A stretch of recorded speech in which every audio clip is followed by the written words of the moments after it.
Bonjour tout le monde, aujourd'hui je vous retrouve avec un autre tuto coiffure. Vous êtes très nombreuses à me demander ce tuto sur mon Instagram et j'espère qu'il va vous plaire.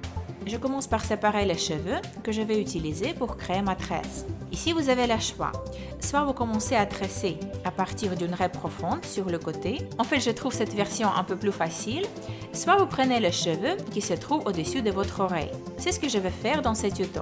Mais puis vous faites comme vous voulez, la technique est toujours identique. Je prends 3 fines mèches de cheveux et je commence à créer une tresse africaine collée.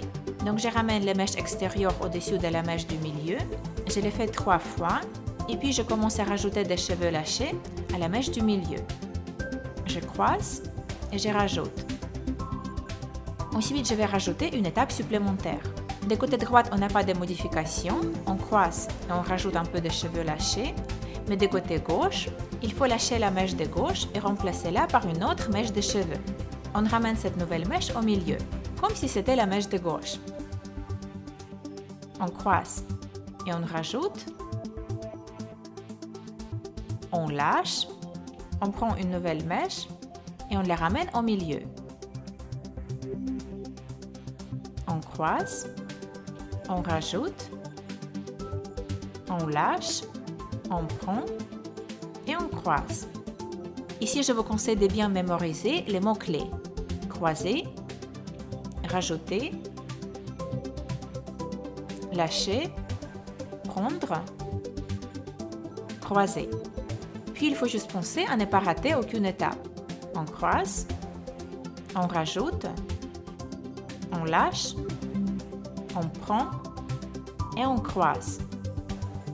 Il faut intégrer tous les cheveux lâchés dans notre tresse et attacher les pointes avec un petit élastique. Maintenant, il y a plusieurs possibilités de terminer cette coiffure. La plus simple est de ramener tous nos cheveux dans une seule queue de cheval.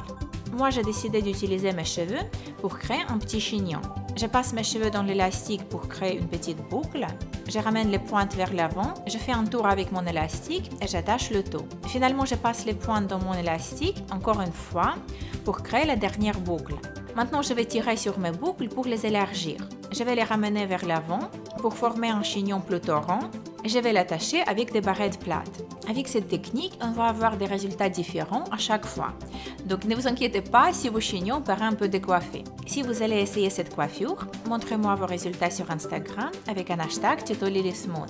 Je vous fais de gros bisous et on se retrouve dans ma prochaine vidéo. Bye!